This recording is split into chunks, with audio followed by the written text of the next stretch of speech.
No me hagan tan popular como el Papa, hermano. Los dos somos argentinos, nada más. Y yo no tuve nada que ver con su elección. Por favor.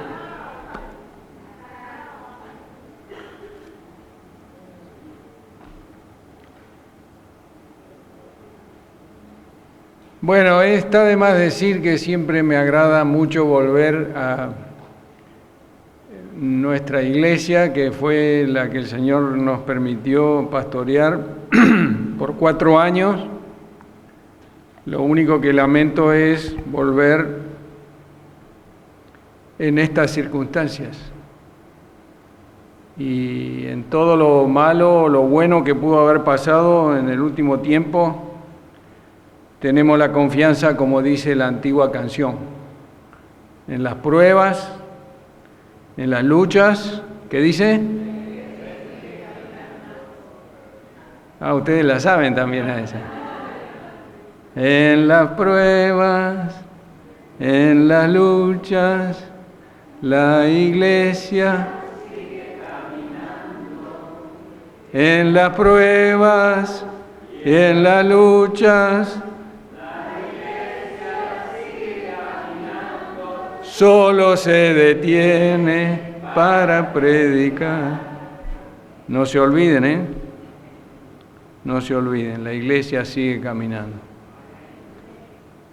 Y la meditación que quiero dejarles en esta tarde es para que, como dice el apóstol, terminando la lectura bíblica que vamos a leer, no nos cansemos de hacer bien, especialmente a los de la familia de Dios. Veamos cómo y en qué contexto dice el apóstol. Así que abramos nuestras Biblias en la carta a los Gálatas y vamos a meditar en los versículos, capítulo 6, versículos 7 y 8, pero voy a leer todo el texto comenzando en el capítulo 5, versículo 13. De paso, quiero decirles que este sermón, o una versión de este sermón, ya lo prediqué en esta iglesia. Fue el 23 de junio del año 2002. Así que si alguno de ustedes se acuerda del sermón y me puede decir los 3 puntos, ya puede irse a la casa.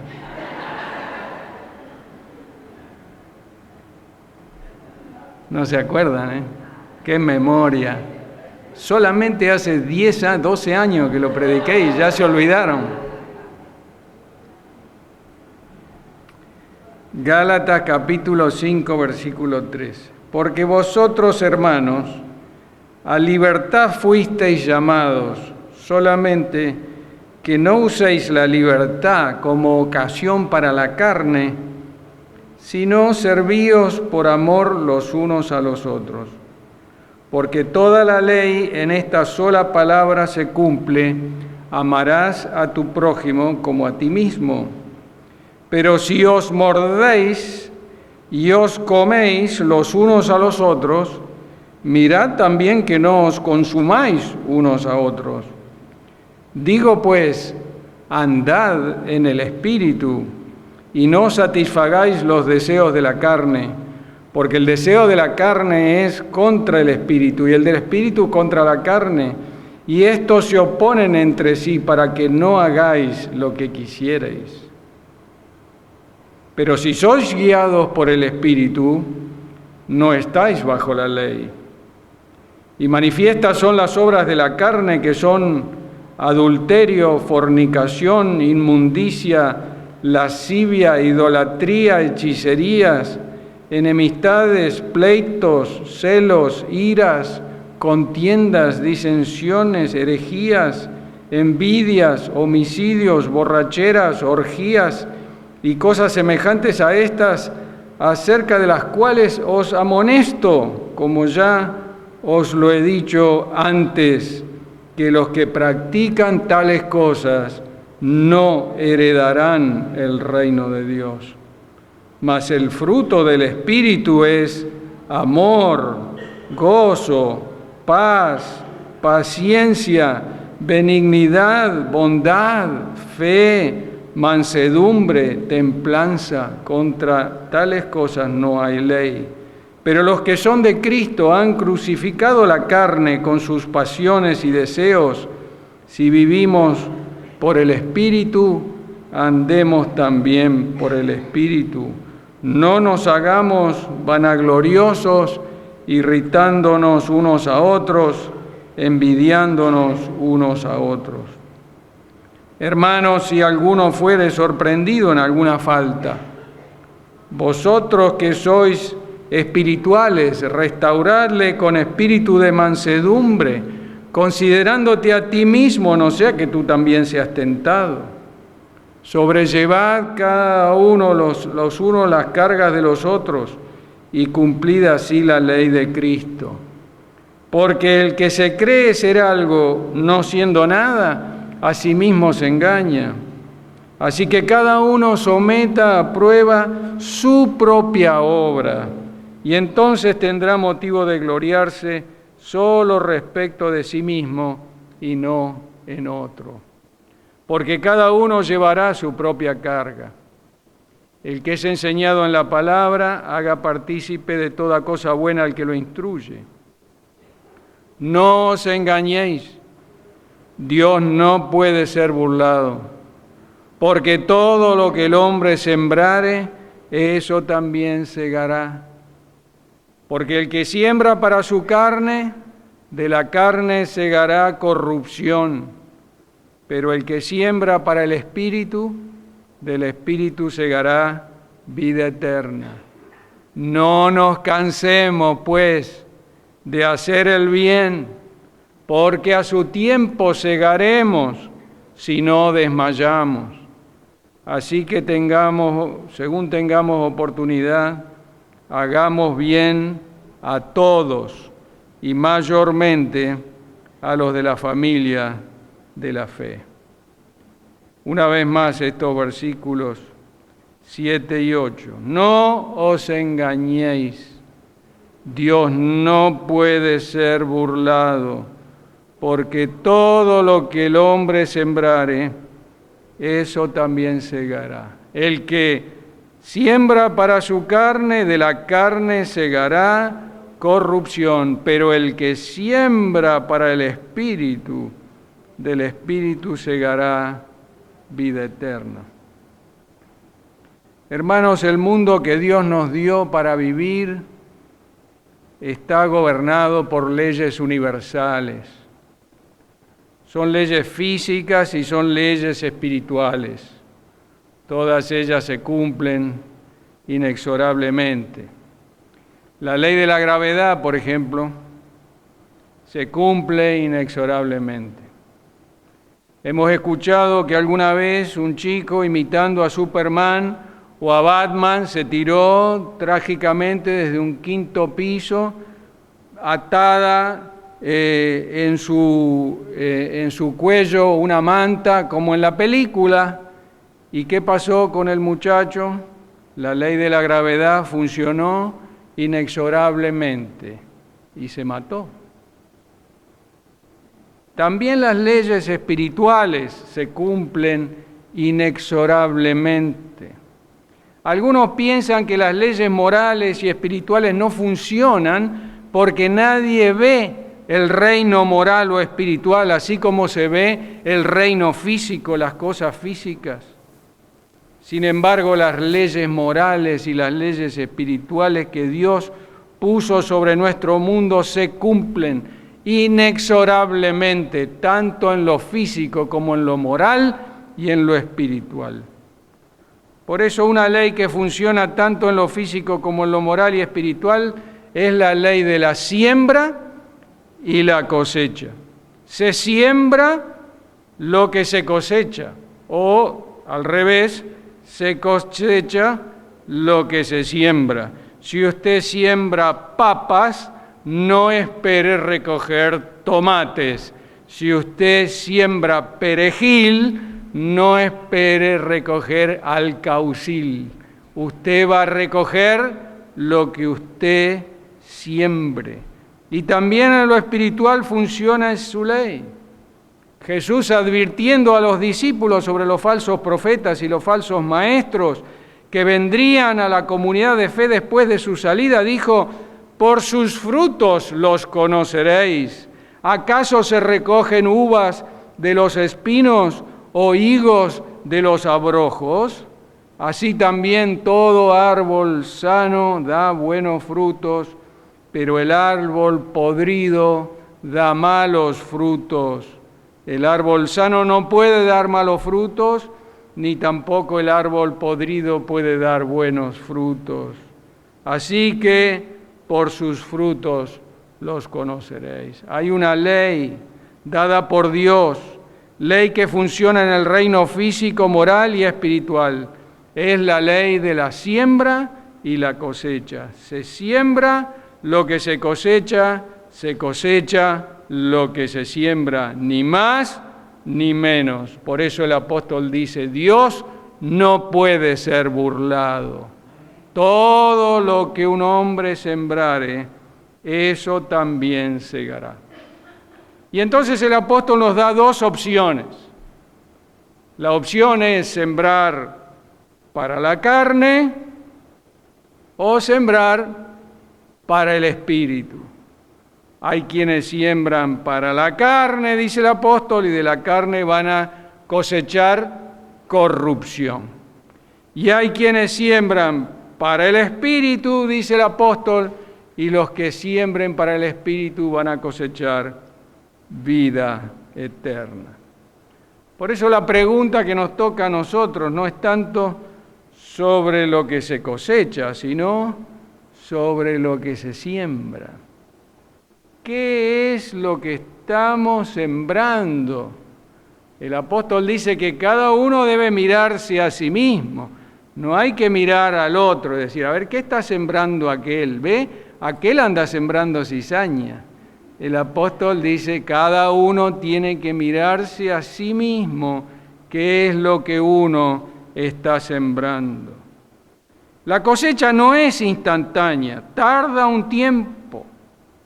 Por eso a veces es difícil saber cuándo uno está sembrando. La cosecha tarda más o menos, pero lento y seguro el fruto que se sembró va a ser cosechado. No hay atajos, no hay arreglos con Dios. Por eso tarde cuanto tarde el que siembra para la carne, de la carne segará corrupción. Y el listado que da el apóstol a partir del versículo 19 es un listado bastante completo. Dice: manifiestas son las obras de la carne, que son adulterio, fornicación, inmundicia, lascivia, idolatría, hechicerías, enemistades, pleitos, celos, iras, contiendas, disensiones, herejías, envidias, homicidio, borracheras, orgías y cosas semejantes a esas, acerca de las cuales os amonesto, dice el apóstol, que los que practican tales cosas no heredarán el reino de Dios. Notemos que el apóstol no le está recordando estas cosas en beneficio de los incrédulos, sino en beneficio de la iglesia del Señor. El apóstol le está hablando a los creyentes, recordándoles que tienen que andar en el Espíritu, no andar satisfaciendo los deseos de la carne, que deben ser guiados por el Espíritu, no por los mandatos de la ley, que deben tener el fruto del Espíritu, no manifestar las obras de la carne, que deben vivir por el Espíritu y andar por el Espíritu. Muchas veces los creyentes caemos en la trampa del diablo de vivir vidas dominadas por el modo de vivir del mundo y no según Dios. Desgraciadamente seguimos sembrando en la iglesia aquello que aprendimos a sembrar en el mundo. Hermanos, si estas cosas sembramos en la iglesia, allí también van a crecer estas cosas. Y allí también, sin prisa, sin pausa, las vamos a cosechar. Notemos que después de mencionar ciertas cosas en las cuales ninguno de nosotros quisiera estar involucrado, como fornicación, adulterio, impureza, desenfreno, idolatría, hechicería, el apóstol comienza a mencionar otras cosas que desgraciadamente son bastante comunes a veces en las iglesias, a saber, enemistades, pleitos, celos, ira, contiendas, disensiones, partidismos, envidia. Para el apóstol no hay diferencia. Todas ellas son las obras de la carne y deben ser cortadas de la vida de la iglesia. Así como no se puede vivir en una iglesia donde hay cosas burdas como fornicaciones e impurezas o desenfrenos o idolatrías, tampoco se puede vivir en una iglesia donde hay enemistades, pleitos, celos, iras, aunque éstas parezcan menos importantes pecados que los otros. Si alguno de nosotros pensamos que podemos vivir politiqueando y maquinando en la vida de la iglesia sin cosechar las consecuencias de esa politiquería y de esa maquinación, estamos sumamente equivocados. Tarde o temprano la siembra dará su fruto.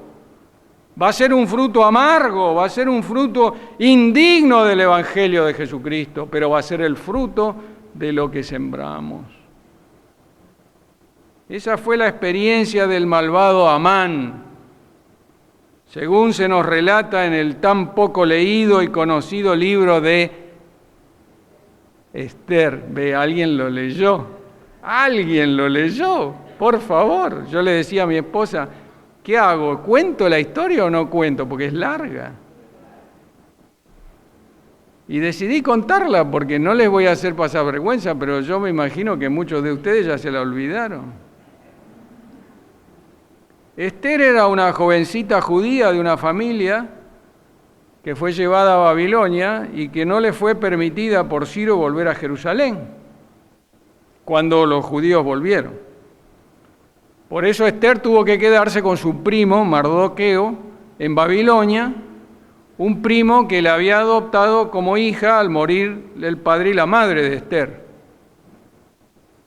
Cuando el rey de Babilonia, Asuero, se divorció de su esposa Basti, eligió entre todas las doncellas a Esther para ser su reina, sin saber que era judía. Su primo Mardoqueo, que la quería bien, la cuidaba de cerca, todo lo de cerca que podía, porque él vivía fuera del palacio y ella vivía dentro del palacio.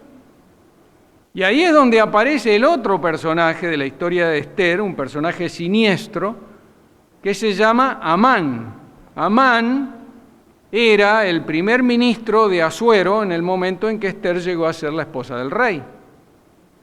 Y era un hombre deseoso, Amán, deseoso de gloria y de poder.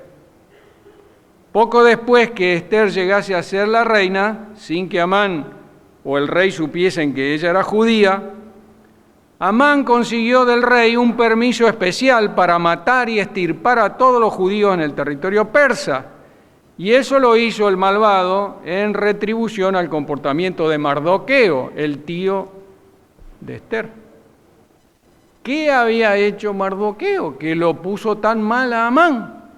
Pues bien, como Amán era orgulloso, había conseguido del rey un edicto para que todos los súbditos del rey tuvieran que inclinarse y arrodillarse delante de él, delante de Amán. Pero Mardoqueo nunca se arrodilló, nunca se inclinó delante del malvado. Y eso es lo que el malvado no podía perdonar.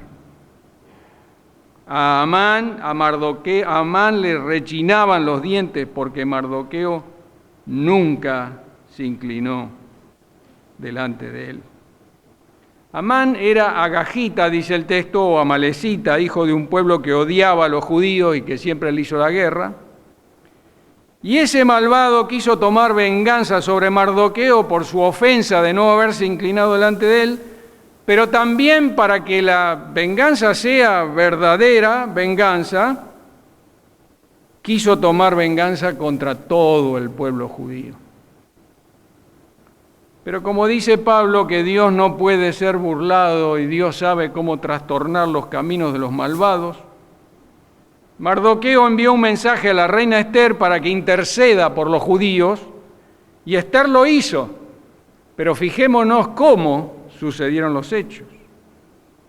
Ester, como reina, preparó una fiesta en la cual invitó al rey y a Amán, el primer ministro.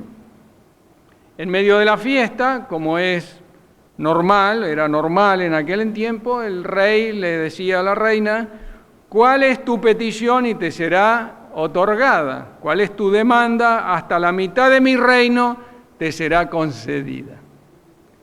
Y Ester solo pidió al rey y a Amán que tuvieran otra fiesta al día siguiente, es decir, 24 horas después. Y así fue, el rey se lo otorgó. Pero en las próximas 24 horas iban a pasar muchas cosas interesantes. Aquella misma noche Dios hizo que sucedieran dos cosas. La primera de ellas fue que Amán, el malvado, llamó a sus amigos a su casa para continuar el banquete y para vanagloriarse que qué bueno que era él y de la gloria de sus riquezas, la multitud de sus hijos, todas las cosas con que el rey lo había honrado sobre todos los príncipes y los siervos que él había tenido, y qué grande que es Amán. En medio de la fiesta negra, Amán refiere a su mujer y a sus amigos que tiene mucha rabia contra este Mardoqueo porque no quiere inclinarse delante mío. Y entonces la mujer de Mardoqueo, de Amán, le sugiere hacer una horca. Y como para que la horca sea bastante visible, era una horca de 50 codos, dice el texto, que es más o menos como unos 15 metros de alto. Así que imagínense, casi más alta que este techo. Al día siguiente, en el próximo banquete, mientras estén en el banquete, Amán iba a pedir al rey que en esa horca lo cuelguen a Mardoqueo. ¿Qué tal? Lindo consejo, ¿verdad? Lo que Mardoqueo no sabía es que mientras sus servidores construían la horca, esa noche el rey tampoco pudo dormirse. Dios no lo dejó dormir. Y como siempre hacen los reyes, cuando no pueden dormirse en su vigilia nocturna, mandó que le traigan el libro de las memorias del rey. Y le trajeron el libro y empezó a leer las memorias de todos los bienes que el rey había recibido y de quién lo había recibido, y el rey ve que una y otra vez ha recibido bienes de Mardoqueo, Mardoqueo, Mardoqueo, Mardoqueo, y entonces pregunta: ¿qué honra o qué distinción se le ha hecho a Mardoqueo por esto, todo esto que me ha dado? Y le dijeron: nada. Llegó la mañana y Amán se fue, primera hora, a la casa del rey para pedirle que Mardoqueo fuera colgado. Cuando el rey lo vio, cuando el rey vio a Amán, lo mandó llamar. Entonces el rey le preguntó: Amán, ¿qué hay que hacer con un hombre que el rey desea honrar? Amán, engolosinado con la fiesta del día anterior, esperando una nueva fiesta esa noche con el rey y con la reina, pensó egoístamente: ¿a quién más va a querer el rey honrar sino a mí? Y contestó: para el hombre a quien el rey desea honrar, que traigan la vestidura real y con que se haya vestido el rey, y el caballo en que haya cabalgado el rey, pónganle una corona real sobre su cabeza, que entreguen la vestidura y el caballo por medio de alguno de los oficiales más nobles del rey, y que vistan a aquel hombre que el rey desea honrar, y que lo paseen a caballo por la plaza de la ciudad, y proclamen delante de él: así se hace con el hombre a quien el rey quiere honrar, así se hace con el hombre a quien el rey quiere honrar. Y él pensó: ahora me lo va a hacer a mí. Y el rey dijo: así se hará. Y para su sorpresa, el rey le dice que busque a Mardoqueo y que lo pasee por la ciudad en el caballo del rey, y que vaya gritando con su propia voz delante de Mardoqueo: así se hace con el hombre a quien el rey desea honrar. Todo el día pasó Amán gritando delante de Mardoqueo: así se hace con el hombre a quien el rey quiere honrar. Estaba destrozado. Cuando volvió a su casa y le contó a la mujer lo que había pasado, la mujer no lo podía creer. Y estaban en eso cuando llegaron los enviados de la reina para buscarlo, porque tenía que ir a la segunda fiesta. Y Amán se vio en la obligación de ir. ¿Qué otra cosa tenía que ir? Y estando entonces en la fiesta, como el día anterior también, el rey le preguntó a Ester: Reina Ester, ¿cuál es tu petición y te será concedida? ¿Cuál es tu demanda? Aunque sea la mitad de mi reino, te será concedida. Y ahí es donde se mostró la inteligencia de Ester en su mayor esplendor. Con toda su sabiduría, ella se manifestó como judía y pidió por su pueblo: oh rey, si he hallado gracia entre tus ojos, y si al rey le parece bien que me sea concedida mi vida y mi pueblo, porque yo y mi pueblo hemos sido vendidos para ser destruidos, muertos y exterminados. ¿Quién ha sido el que ha enorgullecido su corazón para hacer esta maldad?, preguntó el rey. Y Ester lo señaló. Perdón que...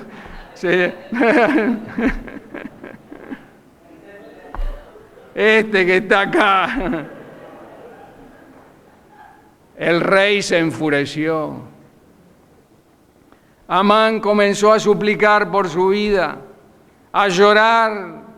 Perdónenme, tanto que hasta se metió en la recámara de la reina y hasta la propia cama de la reina suplicaba y rogaba.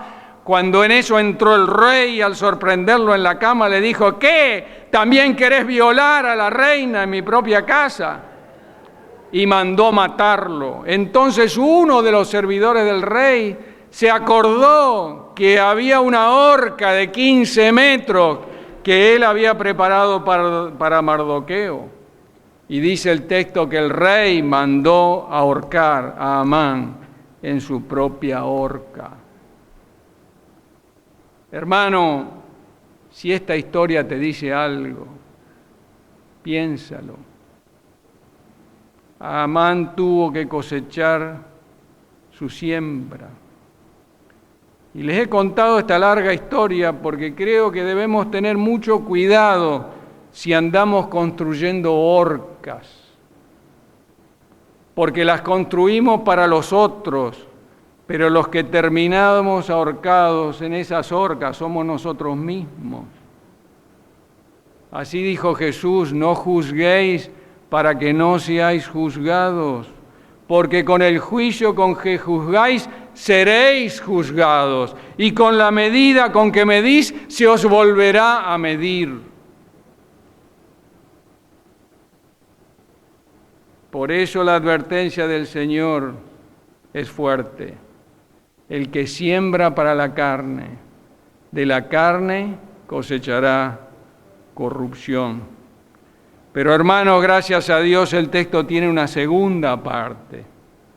La primera parte es la carne y la segunda la del Espíritu. El que siembra para el Espíritu, del Espíritu cosechará vida eterna. Y el apóstol aclara cuál es el fruto del Espíritu.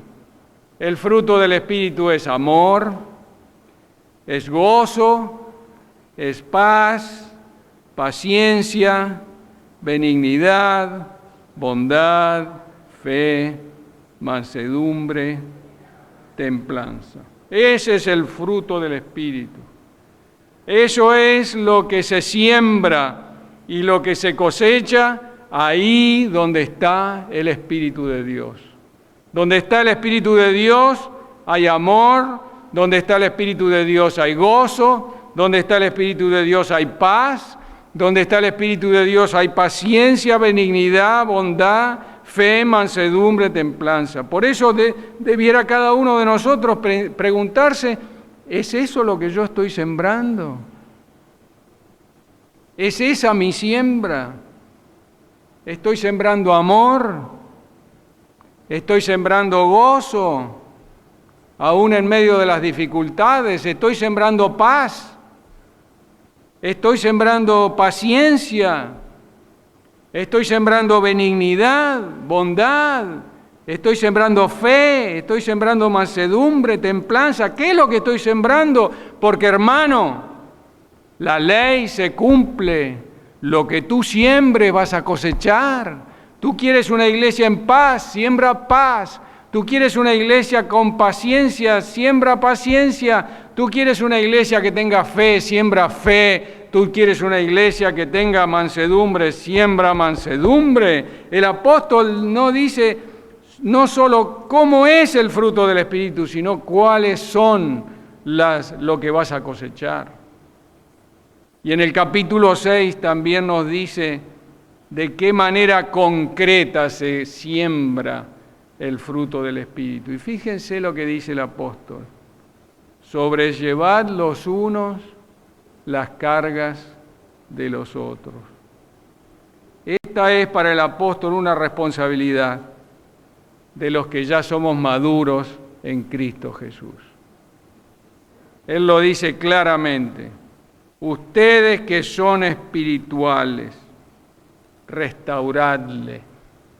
Ustedes que son espirituales, restauradle. Es una responsabilidad para los que somos maduros en la fe.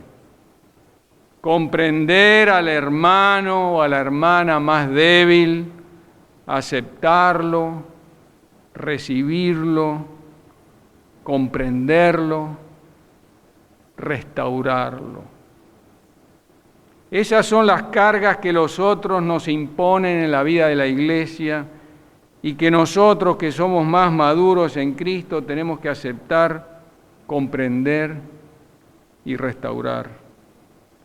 Es cierto que no son nuestros problemas, son los problemas de ellos. Pero nosotros que somos más maduros en Cristo tenemos que hacernos cargo de sus problemas. Tenemos que aceptar sus problemas, comprender sus dificultades y restaurar una y otra vez a aquel hermano o aquella hermana que ha caído. La siembra espiritual también tiene una cosecha. No se cosecha lo material, se cosecha lo espiritual. Y cuando se lleva la carga del otro, nuestro espíritu se engrandece. Y se va formando dentro de nosotros algo que el apóstol Pablo, escribiendo a los Corintios, llama un eterno peso de gloria. Un eterno peso de gloria. 2 Corintios capítulo 4. Te lo digo para que lo leas después en tu casa. Un pasaje muy interesante. Hermano, nuestro Señor Jesucristo fue el ejemplo supremo de sobrellevar las cargas de los demás. Jesucristo cargó con todas nuestras cargas. Él no tenía por qué hacerlo, pero lo hizo. Todos nosotros nos descarriamos como ovejas, dice Isaías. Cada cual se apartó por su camino, pero Dios cargó sobre él el pecado de todos nosotros. El herido fue por nuestras rebeliones, molido por nuestros pecados. El castigo de nuestra paz fue sobre él, y por su llaga fuimos nosotros curados. Por eso el apóstol, tomando el ejemplo de Cristo, nos dice que a pesar de haber llevado nuestras cargas, Cristo todavía no cobró su recompensa completamente. Por eso cada uno de nosotros debemos hacer bien a todos, dice el apóstol, especialmente a los de la familia de la fe y a los de afuera. Debemos hacerlo porque algún día, si no desmayamos, cosecharemos. Algún día cosecharemos. Cosecharemos el fruto de nuestra propia cosecha. De modo que el que no haya sembrado cargando las cargas de los otros, cosechará soledad, cosechará corrupción, cosechará muerte. Pero aquel que haya sembrado sobrellevando las cargas de los otros, por pesadas y dificultosas que hayan sido en su momento, cosechará almas salvadas para Cristo, cosechará fidelidad, cosechará vida eterna, cosechará todo lo que el Señor ha prometido, de todas las promesas que el Señor nos dio, de las cuales cantamos hace un rato. De modo que, hermanos y hermanas, perdonen que me extendí un poco en el día de hoy, pero este es el mensaje que tengo para ustedes en nombre del Señor. Dios no puede ser burlado. Ley que Dios puso, ley que Dios cumplirá. El principio espiritual se cumple de la misma manera que en el reino físico. Se cosecha lo que se siembra. Por eso, ¿quieres cosechar para el Espíritu? Siembra para el Espíritu. Cantamos al comienzo de este sermón que en las pruebas y en las luchas la iglesia sigue caminando. Por eso, hermano, para que la iglesia siga adelante, necesitamos que cada persona que ama esta iglesia se dedique ahora a sobrellevar las cargas de los otros. Ya no pienses en tu propia carga, piensa en la carga de tu hermano y ayúdale, por poco que sea, a sobrellevarla.